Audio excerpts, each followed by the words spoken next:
Good morning to all. आज आपण जो टॉपिक बघणार आहे तो तुलना बघणार आहे, कंपॅरिझन ऑफ रँक. तुम्ही बघितलं असाल की 1/7ला पण क्वेश्चन आहे, राज्यसेवेला पण क्वेश्चन आहे आणि कंबाईनला पण क्वेश्चन आहे ह्या टॉपिकवरती. टॉपिक इम्पॉर्टंट आहे आणि ह्या टॉपिकची भीती पण जास्त जणांना वाटते. टॉपिक चालू करण्याआधी बघा एक गोष्ट डिस्कस करायची. पहिली गोष्ट म्हणजे की आपल्याला ते आकलनबद्दल डिस्कस करायचं आहे, कॉम्प्रेन्शनबद्दल. तर कॉम्प्रेन्शनचे बघा, कॉम्प्रेन्शनबद्दल काय सांगायचं की कॉम्प्रेन्शनची PDF जी आहे तुम्हाला 5-6 PDF आधी भेटलेलं जे पेपर झाले असतील ते PDF जे आहे पहिले ते पॅसेज सॉल्व करा. म्हणजे जवळपास 50 ते 60 पॅसेज ते तुमच्याकडे आहे. त्याच्यानंतर मग 2015 ते 2019 हे जे क्वेश्चन पेपर आहे याच्यातले सगळे पॅसेज सॉल्व करा. आणि त्याच्यानंतर मग तिसरी जी PDF आहे ती आज जी भेटेल तुम्हाला, आज तुमच्या व्हॉट्सअप ग्रुपवरती किंवा चॅनलवरती पण येऊन जाईल, गुगल क्लासरूमवरती पण येऊन जाईल. आणि ती PDF 21 ते 22 पॅसेज त्याच्यात मराठी इंग्लिश दोन्ही लँग्वेजमध्ये. ठीक आहे, तर ती PDF आणि ही PDF या तिन्ही PDF सोडवायची. कोणत्या? पहिले बघा, पहिली कोणती सोडवणार तुम्ही? पहिले जे तुमच्याकडे 5-6 PDF आहे, 5-6 शीट जे आहे कॉम्प्रेन्शनचं त्याच्यात 50 ते 60 पॅरेग्राफ असतात. ठीक आहे, ती PDF. त्याच्यानंतर 2015 ते 2019 क्वेश्चन पेपर CSATचे. ठीक आहे, ही PDF पण असेल तुमच्याकडे, नसली तर मी ही पण टाकून देईल. आणि त्याच्यानंतर थर्डला आज जी PDF भेटेल तुम्हाला ती PDF, त्याच्यामध्ये 22 ते 25 पॅसेज आहेत. हे थोडेसे टफ लेवलचे. तर मग हे 5-6 हे म्हणजे 50-60 पॅसेज हे याचे 50-60 पॅसेज याचे भरतील. आणि त्याच्यानंतर हे 25 पॅसेज, असे जवळपास 150च्या आसपास पॅसेज तुमचे होऊन जातील. 125 पॅसेज हे असे एवढे उतारे तुम्हाला सोडवायचे. पहिले तर ही गोष्ट क्लिअर. ठीक आहे, त्याच्यानंतर आता आपण चालू करणार आहे कंपॅरिझन ऑफ रँक. बघा, कंपॅरिझन ऑफ रँकमध्ये बघा पहिले तर चिन्ह बघा काय काय, ते चिन्ह खूप इम्पॉर्टंट आहे. चिन्हावरतीच टॉपिक आहे सगळं. चिन्ह पहिले समजले पाहिजे. बघा याच्यामध्ये 5 चिन्ह आहे. बघा, मोठा आहे ग्रेटर दॅन, लहान आहे लेस दॅन, तिसरं आहे इक्वल टू. ठीक आहे, हे 3 चिन्ह. चौथं चिन्ह आहे ग्रेटर दॅन और इक्वल टू, म्हणजे मोठा आहे किंवा बरोबर आहे, समान आहे. ठीक आहे, नंतर 5वं चिन्ह आहे लेस दॅन और इक्वल टू, म्हणजे लहान आहे आणि समान आहे, लहान आहे किंवा समान आहे. असं हे 5 चिन्ह इम्पॉर्टंट आहे. 5 चिन्ह बघा, मी याला 2 कॅटेगरीमध्ये कॅटेगराईज केलं आहे. तर याला म्हणता गावरान चिन्ह. याला काय म्हणता? गावरान चिन्ह, प्युअर चिन्ह. गावरान चिन्ह म्हणजे काय? प्युअर, एकच अर्थ सांगता. मोठा आहे, हे लेस दॅन, छोटा आहे, हे बरोबर म्हणजे समान आहे. याच्यामध्ये तसं नाही. याला म्हणता हे 2 चिन्ह जे ग्रेटर दॅन और इक्वल टू, लेस दॅन और इक्वल टू, याला म्हणता हायब्रिड चिन्ह. याचे 2 अर्थ निघतात. याला म्हणता मोठा आहे किंवा समान आहे, किंवा छोटा आहे किंवा समान आहे. हे 5 चिन्ह आणि याचा यूज पुढे तुम्हाला होणार आहे. हे चिन्ह बघून घ्या. नंतर क्वेश्चनमध्ये गेल्यावर एवढं पण करायची गरज नाही, पण एक बेसिक माहीत पाहिजे. आणि क्वेश्चनचे तुम्हाला स्टेटमेंट जे असेल ते स्टेटमेंट काढण्यासाठी हे काम येतील. हे 5 चिन्ह बघा. पहिले परत एकदा बघा, हे पहिलं चिन्ह याला म्हणता मोठा आहे. ठीक आहे, हे याला म्हणता लेस दॅन, लहान आहे. हे आहे बरोबर आहे. हे चौथं चिन्ह मोठा आहे किंवा समान आहे. समान आहे, सारखं आहे असं म्हणू शकता. हे 5वं चिन्ह लहान आहे किंवा समान आहे. ह्या 5 चिन्हावरती पूर्ण टॉपिक आहे. 5 चिन्ह इम्पॉर्टंट आहे. 5 चिन्ह मी तुम्हाला डिटेलमध्ये लिहून देतो काय काय पुढे. बघा, हे अर्थ खूप इम्पॉर्टंट आहे. तर बघा, A आणि B दोघांचं कंपॅरिझन दिलं आहे. याच्यामध्ये कंपॅरिझन खूप इम्पॉर्टंट. A हा B पेक्षा, हे सिम्बॉल कशाचं आहे? मोठा आहे. ठीक आहे, तर त्याच्यासमोर स्टेटमेंट तुम्हाला काय काय येऊ शकतं? सरळ सरळ जर स्टेटमेंट दिलं A हा B पेक्षा मोठा आहे, ठीक आहे, किंवा असं पण देऊ शकता A हा B पेक्षा मोठा आहे, याचाच दुसरा अर्थ काय होतो? B हा A पेक्षा कसा आहे? लहान आहे. बघा, B हा A पेक्षा लहान आहे, याचा अर्थ काय होतो? B लहान आहे म्हणजे A कसा असणार आहे? मोठा. स्टेटमेंट सेम दिलं, फक्त नाव अल्टर चेंज करून दिले, असं पण स्टेटमेंट येऊ शकतं. ठीक आहे, त्याच्यानंतर तिसरं स्टेटमेंट काय देतं? हे जास्त इम्पॉर्टंट आहे. हे जास्त करून पेपरला भेटतं. पेपरला असं स्टेटमेंट दिलेलं, A हा B पेक्षा लहान नाही किंवा समान नाही. A हा B पेक्षा कसा आहे? ए हा बी पेक्षा लहान नाही किंवा समान नाही. लहान पण नाहीये आणि इक्वल पण नाहीये, म्हणजे तोच नक्कीच कसा असणार आहे, मोठा. ठीक आहे, हा त्याचा अर्थ होतो. लहान नाही किंवा समान नाही म्हणजेच त्याचा अर्थ काय होणार आहे, मोठा आहे. दुसरं काय, लेस दॅन. लेस दॅन मध्ये कसं येणार आहे, ए हा बी पेक्षा लहान आहे. ए हा बी पेक्षा कसा आहे, लहान. लहानचा हे लहान सिम्बॉल लहान. ठीक आहे, नंतर बघा त्यालाच काय म्हणू शकतं, बी हा ए पेक्षा मोठा आहे. बी मोठा आहे ए पेक्षा, म्हणजे ए नक्कीच कसं असणार आहे, लहान असणार आहे, असं स्टेटमेंट देऊ शकता. किंवा तिसरं स्टेटमेंट याच्यामध्ये पण तेच देतात, ए हा बी पेक्षा मोठा नाही किंवा समान नाही. मोठा पण नाही आणि समान पण नाही, म्हणजेच तो नक्कीच कसा असणार आहे, लहान असणार आहे. ठीक आहे, हे तिसरं स्टेटमेंट पेपरला जास्त येतं त्याच्यामध्ये पण, तिसरं स्टेटमेंट. ठीक आहे, बघा नंतर तिसरं काय, इक्वल टू. म्हणजे काय देतात, ए आणि बी समान आहे, याचा अर्थ काय होता, चिन्हाचा समान, इक्वल, हे तर माहित असेल.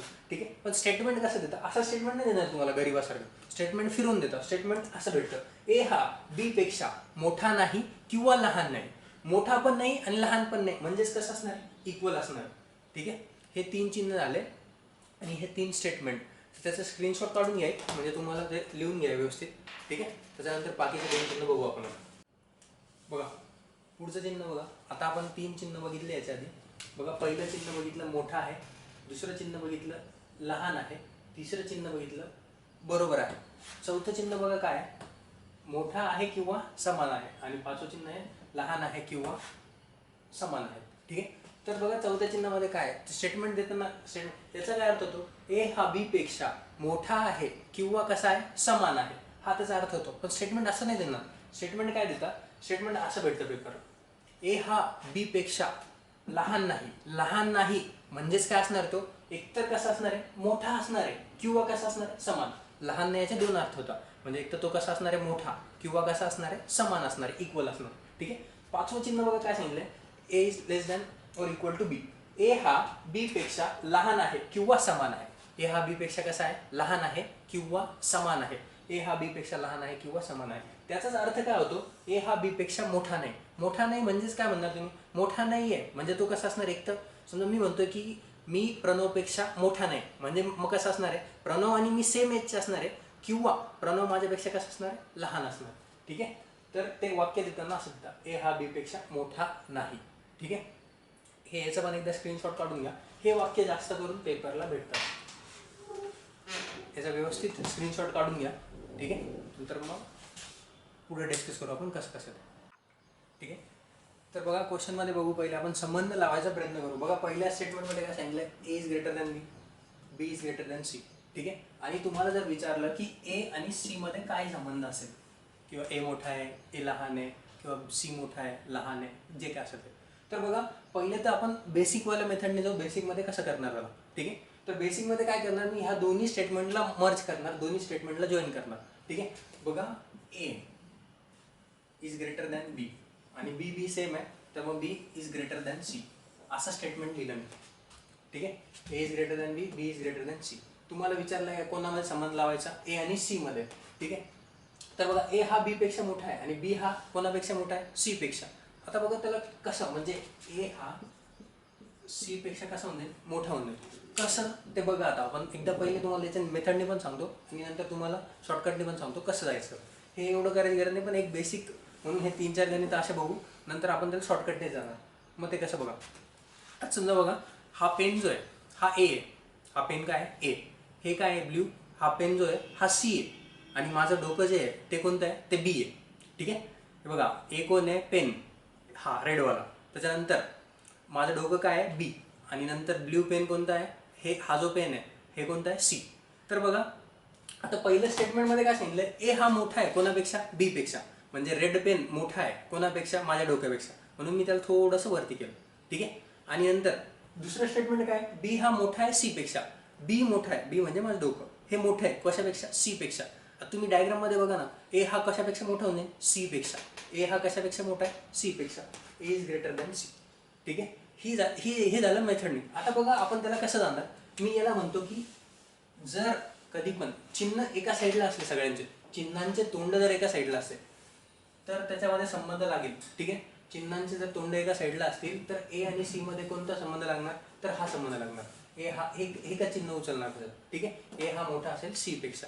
हे झालं बेसिक एकदम. चिन्ह जर सारखे असतील एका साईडला तर तसं चिन्ह दोघांमध्ये लागून जाईल, ठीक आहे. दुसऱ्यामध्ये बघा काय सांगितलंय, दुसऱ्यामध्ये बघू आपण कसं आहे, ठीक आहे. स्टेटमेंट सेम आहे, फक्त ए हा मोठा आहे बी पेक्षा, बी हा लहान आहे सी पेक्षा. तर मग ए आणि सी मध्ये काय संबंध लागेल ते कसं काढणार तुम्ही ते बघा. पहिले तर स्टेटमेंटला जॉईन करून घेणार. पहिले स्टेटमेंटला जॉईन केलं, ए इज ग्रेटर दॅन बी आणि बी इज लेस दॅन सी, ठीक आहे. आणि आपल्याला संबंध विचारलाय ए आणि सी मध्ये. परत मेथडनी पण सांगतो आणि याच्यावरून पण सांगतो की कसं कन्सेप्टनी कसं जाणार. पहिले बघा पहिली स्टेटमेंट तर सेम आहे. ए हा मोठा आहे म्हणजे रेड पेन जो आहे तो मोठा आहे कोणापेक्षा, माझ्या डोक्यापेक्षा, म्हणून मी वरती केलं थोडंसं, ठीक आहे. नंतर बघा दुसरं स्टेटमेंट काय सांगितलंय, बी हा लहान आहे कोणापेक्षा, सी पेक्षा. म्हणजे हा जो बी आहे हा लहान आहे कोणापेक्षा, ह्या पेनपेक्षा. म्हणजे बघा ए हा आणि हा याच्यापेक्षा लहान आहे, म्हणजे हा पण थोडासा वरती केला, ठीक आहे. आता बघा तुम्ही मला सांगा, तुम्ही नक्की सांगू शकता की सी जो आहे तो बी पेक्षा मोठा आहे, ठीक आहे, आणि ए जो आहे तो बी पेक्षा मोठा आहे. पण ए आणि सी मध्ये संबंध लावू शकता तुम्ही. ए किती मोठा आहे किंवा बी सी किती मोठा आहे हे तुम्हाला कळतं का याच्यावर? बिलकुल कळत नाही. म्हणून बघा कधी पण असं झालं, चिन्हांची जर टक्कर झाली तर जर असं विचारलं समजा की बाबा ए आणि सी मध्ये काय संबंध आहे, तर तुम्ही इथे सांगू शकता की संबंध लागणार नाही. तुम्ही ए आणि सी मध्ये संबंध लागू शकणार नाही. आता आपण शॉर्टकटने कसं जाणार, जेव्हा कधी स्टेटमेंटमध्ये चिन्हांची काय होऊन जाईल, टक्कर होऊन जाईल. चिन्हांची काय झाली, टक्कर झाल्यानंतर त्यांच्यात संबंध लागतो का? बिलकुल लागणार नाही. ए आणि सी मध्ये बिलकुल संबंध लागणार नाही. म्हणून याचं ऑप्शन असणार आहे चौथं, संबंध नाही लागणार. नंतर बघा आता याच्यामध्ये किती पण स्टेटमेंट, आता हे तर जॉईन करून दिलंय. नंतर जर कधी जॉईन करायची पण गरज नाही, त्याला पण आणखीन एक सांगतो, तर जॉईन पण करायची गरज नाही. तुम्ही म्हणता पेपरमध्ये 3-4 स्टेटमेंट आहे त्याला जॉईन करा, ते पण जॉईन करायची गरज नाही. तुम्ही त्याला पण तसं पण जाऊ शकता. फक्त दार उघडे दार बंद आहे, चप्पल घातलेली बिना चप्पल घातलेली, तसं जाऊ त्याला, ठीक आहे. आता बघा याच्यामध्ये किती सारे सिम्बॉल आणि आपल्या तिसरे स्टेटमेंट, ए हा मोठा आहे बी पेक्षा, बी हा मोठा आहे सी पेक्षा, सी हा मोठा आहे डी पेक्षा, डी हा मोठा आहे ई पेक्षा. असं जर असेल हे स्टेटमेंट आहे. आणि मग काय संबंध लागेल, पहिली गोष्ट बघा ए आणि ई मध्ये संबंध लावायचा. संबंध जे 2 मध्ये लावायचं आहे ते दिसलं का तुम्हाला, ए आणि ई. हा मला ए दिसला, ई दिसला, ते लिहिलं. सगळ्यांचे चिन्हांचे तोंड बघा एका साईडला आहे. एका साईडला असले म्हणजे ते चिन्ह असणार आहे खतम. म्हणजे ए हा कसा असणार आहे, मोठा असणार आहे ई पेक्षा. ए हा मोठा आहे ई पेक्षा, संपलं. आता आणखीन एक बघा, जर समजा असं कधी आलं, ए हा मोठा आहे बी पेक्षा, बी हा मोठा आहे किंवा समान आहे सी पेक्षा.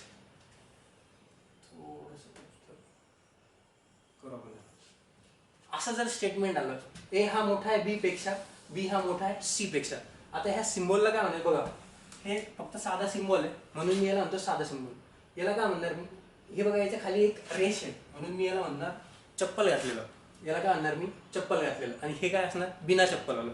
आता चिन्हांचे तोंड तर एका साईडला जात की ए आणि सी मध्ये संबंध लागायचं, तर एक तर असा संबंध असेल किंवा एकतर असा संबंध असेल. ह्या दोन्हीपैकी वेगळं काही असणार आहे का? बिलकुल नाही. ह्या दोन्हीपैकीच एक गोष्ट असणार आहे. तर नीट लक्ष द्या काय सांगतोय. याला बघा चप्पलवाला उचलायचं का बिना चप्पलवाला उचलायचं, मग ते कसं करणार आपण मेथडनी पण बघा. हे तर कन्फर्म मला की याच्यामध्ये सिम्बॉल लागणार, असा लागेल किंवा असं लागेल, ठीक आहे. ह्या दोन्हीपैकी एक कन्फर्म आहे. तर बघा कसं लागणार, बघा मी काय म्हणतो आता परत कन्सेप्ट वरती जा. ए मोठा आहे कोणापेक्षा, बी पेक्षा. ए मोठा आहे याच्यापेक्षा, डोक्यापेक्षा, बी पेक्षा मोठा आहे म्हणून त्याला थोडंसं वरती केलं. त्याच्यानंतर बघा बी हा मोठा आहे किंवा समान आहे सी पेक्षा. मोठा आहे किंवा समान आहे. बघा बी आणि सी जर समजा बी पेक्षा, पहिले आपण हे घेऊ, बी हा मोठा आहे सी पेक्षा, असं जर घेतलं पहिल्यासारखं म्हणलं म्हणजे ऑब्विसली ए कसा होऊन जाईल, मोठा, ठीक आहे. आणि दुसरी कंडिशन काय म्हणा, बी आणि सी कसे समान आहे. याचा अर्थच काय होतो, बी हा मोठा असेल सी पेक्षा किंवा बी आणि सी कसे असणार, समान. आपण मोठीवाली कंडिशन घेतली, आता समानवाली कंडिशन घेऊ. ए हा मोठा आहे कोणापेक्षा, बी पेक्षा, आणि बी आणि सी कसे समान आहे. असं जरी म्हणलं बी आणि सी सारखे असले म्हणजे यांची हाईट सारखी आहे, तरी पण ए त्यांच्यापेक्षा कसा होऊन जातो, मोठा. म्हणजे असं जर कधी पण चिन्ह आलं की हे दोन चिन्ह एका साईडला तोंड आहे त्यांचे, आणि जर एक चप्पलवाला आहे आणि एक बिना चप्पलवाला आहे, तर कोणतं चिन्ह उचलणार आपण, बिना चप्पलवाला. हे लक्षात ठेवा, यांच्यामध्ये संबंध लागेल. कारण की ए बी आणि सी समान जरी असले तरी ते ए पेक्षा कसे असणार, लहान. म्हणून ए आणि सी, ए हा मोठा आहे सी पेक्षा, असा संबंध लागेल, ठीक आहे. आता बघा असे जर किती पण सिम्बॉल असेल, ह्याच क्वेश्चन वरती या परत. समजा याच्यामध्ये जर असं दिलं मी, असं करू आपण याला, ह्या क्वेश्चनला थोडंसं चेंज करू आपण. रफच करू.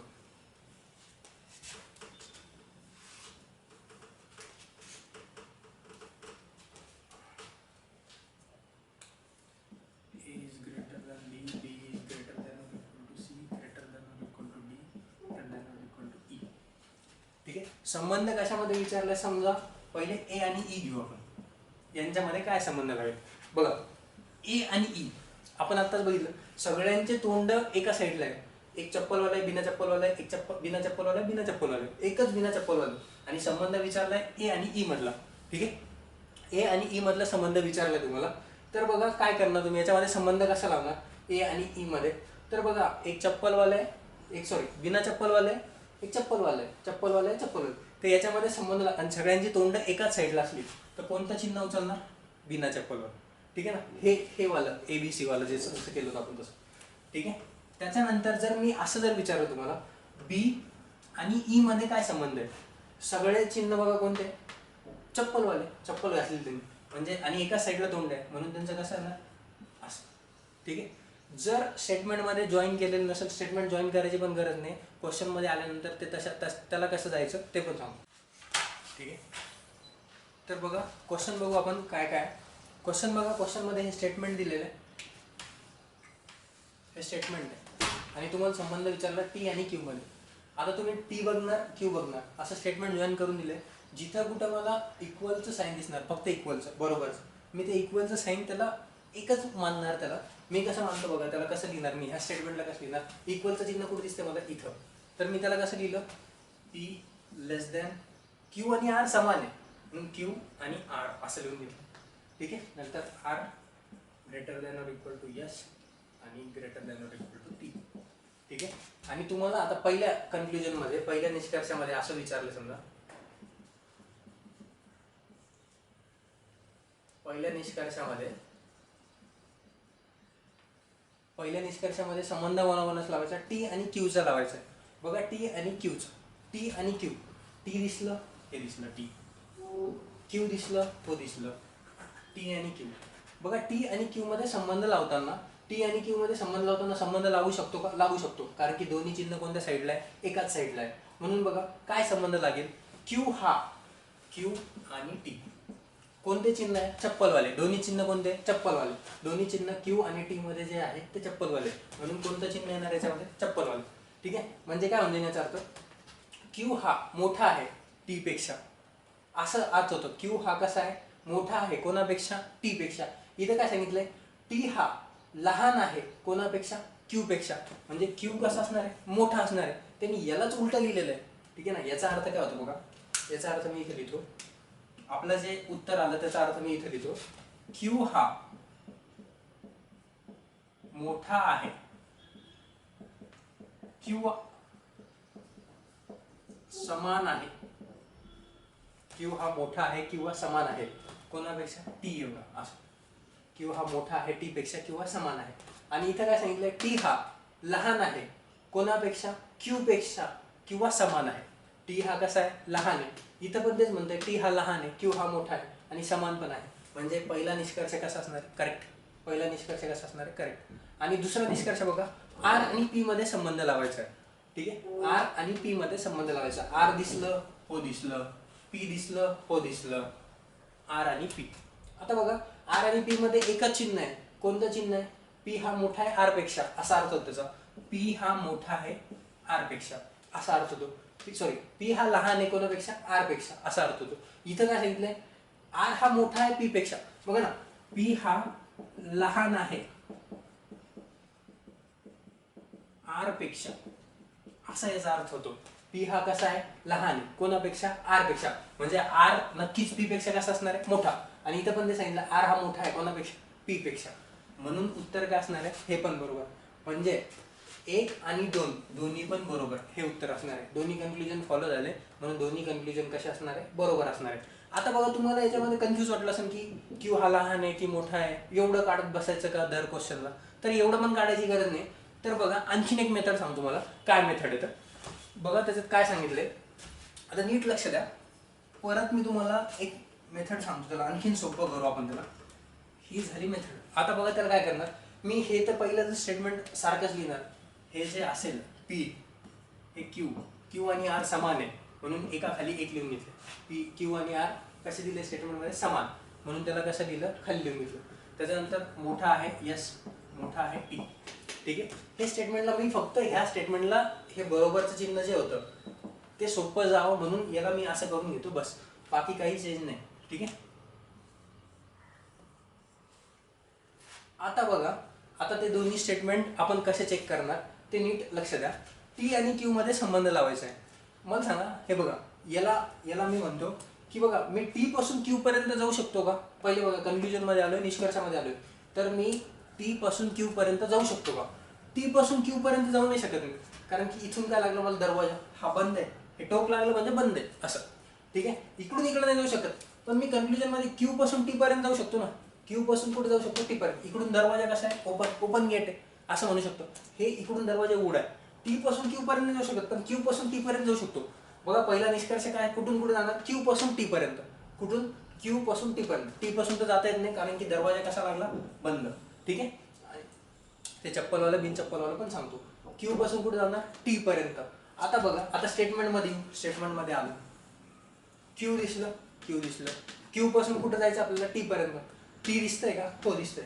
क्यू पासून बघा इकडून जाऊ शकतो का, हो जाऊ शकतो. कुठपर्यंत आलो, एस पर्यंत. एस पासून टी पर्यंत जाऊ शकतो का, हो जाऊ शकतो. क्यू पासून टी पर्यंत जाता आलं का, हो जाता आलं. आता राहिलं चप्पलवाला का बिना चप्पलवाला ते उचलायचं. आता बघा काय करणार, क्यू आणि टी मध्ये जाता येतं की क्यू पासून टी पर्यंत जाता येतं, आणि दोन्ही चिन्ह कोणते लागले चप्पलवाले, म्हणजे इथं पण कोणतं उचलणार चप्पलवाला. खतम. म्हणजे क्यू हे बरोबर आहे, म्हणजे पहिलं स्टेटमेंट कसं आहे करेक्ट. ठीक आहे. आता दुसरं बघा, आर पासून कुठे जायचं आपल्याला पी पर्यंत. आता इकडून बघा, इकडून दरवाजा उघडा आहे. आर पासून कुठे जाणार आपण पी पर्यंत. आर पासून कुठे जाणार पी पर्यंत. तर बघा आर लगेच गणितामध्ये आर पी पासून आर पर्यंत जाऊन जाणार, कारण की इकडून दरवाजा बंद आहे. म्हणजे कोणत्या कन्क्लुजन वरती आलो आणि नंतर स्टेटमेंट मध्ये चेक करणार. आर पासून कुठे जायचंय पी पर्यंत. बघा आर दिसतंय का, हो हे इथं आर, क्वेश्चनच्या स्टेटमेंट मधलं आर. आर पासून कुठे जायचं आपल्याला पी पर्यंत. आर आणि क्यू कसे समान आहे, म्हणजे क्यू लिहा इथं किंवा आर लिहा समान. आर पासून पी पर्यंत. आर पासून आलो जाता येतं पी पर्यंत, म्हणजे हे पण स्टेटमेंट कसं असणार करेक्ट. ते मोठा आहे लहान आहे ते पाहिजे गरज नाही पडणार याच्यामध्ये जर असं गेलं तर. क्यू पासून आर म्हणजे दोन्ही पण स्टेटमेंट कशा आहेत करेक्ट. ठीक आहे. आणखीन उदाहरण बघू. आणखी बघा, ह्या स्टेटमेंटमध्ये काय सांगितलंय, यू ग्रेटर दॅन आहे ए पेक्षा बरोबर आहे I less than or equal to O less than E असं आहे. आणि पहिले संबंध कशा पहिले बघा, जिथं बरोबरचं चिन्ह दिसेल, दुसरं गणित एक्सप्लेन करतो ना. हे बघा, जिथं बरोबरचं चिन्ह दिसेल त्याला मी एका खाली एक लिहून घेणार, सोपं जातं करायला. यू ग्रेटर दॅन ए आणि आय समान आहे, नंतर लेस दॅन ओ आणि लेस दॅन ई. ठीक आहे. हे असं लिहून घेतलं, ए आणि आय समान होते म्हणून त्याला एका खाली एक लिहून घेतलं. ठीक आहे. पहिलं कन्फ्युजन काय सांगतं बघा, पहिल्या कन्फ्युजन मध्ये सांगितलंय I is less than or equal to E. आता मग सांगा, आय पासून आपण निष्कर्षावरती आलो. निष्कर्षामध्ये पहिला निष्कर्ष बघितला, आय हा आय पासून ई पर्यंत जाता येतं का, नाही जाता येत. आपल्याला कुठून कुठे जावं लागेल मग, ई पासून आय पर्यंत जात आहे. पहिलं जाता येतं का नाही ते चेक करायचं. ई दिसलं का, हो दिसलं. आय दिसलं का, हो दिसलं. ठीक आहे. आता बघा, ई पासून ओ पर्यंत जाता आलो. ओ पासून बघा आय पर्यंत आलो का, आलो, कारण की इथून इथपर्यंत दरवाजा उघडा होता, इथपर्यंत आलो. ठीक आहे. आलो, पण दोघांमध्ये एक चिन्ह लागलं चप्पलवाला, एक चिन्ह लागलं बिना चप्पलवाला. चप्पलवाला एक लागलं, एक बिना चप्पलवाला लागलं, तर कोणतं उचलणार. आय आणि ई मध्ये संबंध लागणार, पण कोणतं, एक चप्पलवाला एक बिना चप्पलवाला. असं जर आलं तर कोणतं उचलणार, बिना चप्पलवाला. असं म्हणजे संबंध लागतो, पण कोणता, आय हा कन्फर्म लहान आहे ई पेक्षा. आणि इथं काय म्हणतोय तो निष्कर्षामध्ये, आय हा लहान आहे ई पेक्षा किंवा समान आहे. आणि इथं काय निष्कर्ष काय आला, आय आणि ई, आय हा लहान आहे ई पेक्षा, म्हणजे ते होणार आहे का, नाही. आपल्याला कन्फर्म भेटलं. आणि हा काय म्हणतो, लहान असेल किंवा समान असेल, म्हणजे पहिला निष्कर्ष काय झाला, चुकला. पहिला निष्कर्ष काय झाला, चुकला. आता बघा, हा निष्कर्ष चुकला. दुसरा निष्कर्ष बघा, नाही तर दुसरा निष्कर्ष बघा. नाही तुम्ही असं पण गेले असते मेथडनी. बघा काय मेथडनी, याच्यात पण सांगून देतो एकदा मेथडनी कसं जाणार त्याला. मेथडनी बघा काय केलं असतं आपण याला, एवढे एक गणित बघूनच घ्या काय. U A I O E. ठीक आहे. कोणाकोणामध्ये संबंध लावायचा, आय आणि ई मध्ये. आय आणि ई मध्ये संबंध लावायचा आहे. म्हणून आय आणि ई दोन्ही उचलून घेतले. आता बघा दोघांमध्ये बघा आय आणि ई मध्ये दोन चिन्ह आहे, चप्पलवाला एक आणि एक बिना चप्पलवाला आहे. तर कोणतं उचलणार? बिना चप्पलवाला एकदा पण आलं स्टेटमेंटमध्ये तर आपण कोणतं उचलतो? बिना चप्पलवाला. म्हणजे असा संबंध लागणार. आणि त्यांनी क्वेश्चन मध्ये कसं सांगितलंय, निष्कर्षामध्ये कसं सांगितलं त्यांनी, आय हा मोठा लहान आहे ई पेक्षा किंवा समान आहे. आणि आपलं उत्तर काय आलं? आय हा लहान आहे ई पेक्षा. म्हणजे ते सॅटिस्फाय होतंय का? नाही. तो फक्त म्हणतोय लहान आहे, कन्फर्म लहान आहे निष्कर्ष आला. आणि इथे सांगितलं निष्कर्षामध्ये की लहान आहे किंवा समान आहे. तर मग हा निष्कर्ष काय होतोय? फॉलो नाही होऊन. ठीक आहे. म्हणून मेथडने जायची गरजच नाही. पण मेथडने नाही गेली तरी चालतं. आता बघा दुसरं चेक करू आपण. काय सांगितलं दुसऱ्यामध्ये? दुसरं काय सांगितलं? ओ आणि यू मध्ये संबंध, ओ आणि यू मध्ये संबंध लावायचे. ओ पासून कुठे जायचं आपल्याला? यू पर्यंत जायचं. चला, ओ दिसलं, स्टेटमेंटमध्ये आलं, ओ बघितलं आणि नंतर यू दिसलं. पहिली गोष्ट, ओ पासून बघा ए पर्यंत आलो, जाता येते इथपर्यंत. ओ पासून इकडून दरवाजा उघडा येतं, इकडूनच जाणार. ओ पासून यू पर्यंत. ओ पासून बघा ए पर्यंत आलो. ठीक आहे. ए पासून बघा यू पर्यंत जाता येतं का? दरवाजा बंद लागला म्हणजे जाता येतं का? नाही. चिन्हांची टक्कर झाली तर जाता येणार नाही. म्हणजे दुसरं पण काय होणार? फॉलो नाही होणार. म्हणजे एक पण बरोबर नाही, एक पण फॉलो नाही होणार. ए पण बरोबर नाही आणि बी पण बरोबर नाही. ठीक आहे. तिसऱ्या क्वेश्चन मध्ये बघा काय सांगितलं. तिसऱ्या क्वेश्चन मध्ये पण बघा ओ आणि एम कशामध्ये? हे स्टेटमेंट दिले, ओ आणि एम मध्ये संबंध लावायचे. ओ हा लहान आहे एम पेक्षा असं. बघा इकडून तर इकडे जाता येत नाही. निष्कर्षावरती आलो आपण. दरवाजा बंद, दरवाजा ओपन वाल्या कंडिशनने जाणार. त्याच्यामध्ये बघा काय सांगितलंय. आता बघा ओ पासून आपल्याला इकडे निष्कर्षामध्ये आलो, ओ पासून इकडे जाता येतं का? नाही जाता येत. आपल्याला कुठून जावं लागेल? एम पासून कुठे जायचं? ओ पर्यंत. एम पासून मंगेश, एम पासून कुठे जायचं? ओ पर्यंत जायचं. एम म्हणजे मंगेश, म्हणून एम पासून कुठे जायचं? ओ पर्यंत. बघा आता डायरेक्ट स्टेटमेंट मध्ये एम दिसलं का? हो दिसलं. ओ दिसलं का? हो दिसलं. ठीक. बघा एम पासून इकडे जाता येतं का? नाही जाता येत. एम पासून इकडे जातच नाही येत. म्हणजे ओ पासून आपल्याला एम पासून ओ पर्यंत जाता येईल का? नाही. खतम. हे चुकलं. नंतर बघा पी पासून एन पर्यंत जाता येईल. पी पासून जायचं का? नाही. दुसरा निष्कर्ष बघा, एन पासून कुठे जायचं? पी पर्यंत जायचं. एन पासून पी. एन दिसलं का? हा दिसलं. पी दिसलं का? हा दिसलं. एन पासून बघा ओ पर्यंत आलो, ओ पासून बघा पी पर्यंत आलो. ठीक आहे. जाता येतं. पण कोणते दोन चिन्ह लागले? एक चप्पलवाला, एक बिना चप्पलवाला. तर कोणतं उचलणार? बिना चप्पलवाला. म्हणजे एन आणि पी मध्ये काय संबंध लागतो? हा संबंध लागतो. आणि इथं कोणतं चिन्ह दिलंय? चप्पलवाला. तर मग हे बरोबर असणार आहे की नाही? हे पण चुकलं. म्हणजे दोन्ही विधानं चुकीचे आहेत. दोन्ही पण विधानं कसे आहे? चुकीचे. डी ऑप्शन इन याच्यामध्ये दोन्ही विधानं चुकीचे आहेत. आता हा क्वेश्चन बघा, याच्यामध्ये बघा काय काय सांगितलंय. मी पहिले तर स्टेटमेंट जिथं बरोबर असणार आहे तिथं ते स्टेटमेंट लिहून घेणार बाजूला. E less than F less than or equal to G आणि एच समान आहे. समान आहे एका खाली एक लिहून घेतले आणि यस. आता पहिला निष्कर्ष बघा, जी पासून कुठे जायचं आपल्याला? यस पर्यंत. जी पासून यस पर्यंत दरवाजा उघडा. आता डायरेक्ट स्टेटमेंट मध्ये येणार जी. दिसलं का? जी पासून यस पर्यंत जाता येतं का? हे इथं जी, इथं यस. जी पासून यस पर्यंत जाता येतं. म्हणजे हे स्टेटमेंट आणि तेच आहे. बिना चप्पलवाला, बिना चप्पलवाला. हे कसं आहे? करेक्ट. ठीक आहे. दुसरं बघा, एफ पासून एच पर्यंत जातात, पण एच पासून एफ पर्यंत जातात. आणि कसं जायचं आपल्याला? चप्पल घालून.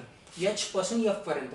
एच बघा, एच पासून आलो, एच पासून एफ पर्यंत आलो, बिना चप्पल घालून आलो. एच पासून एफ पर्यंत, एच पासून एफ पर्यंत. बघा ना, एच इथं जी आणि एच समान आहे. म्हणजे तुम्ही एच असं लिहिलं आणि जी असं लिहिलं, काही फरक पडणार आहे का? काहीच नाही. एच पासून एफ पर्यंत जायचं. एच पासून एफ, एच पासून एफ पर्यंत. आणि कसं आलो? चप्पल घालून. म्हणजे हे पण स्टेटमेंट कसं आहे? करेक्ट.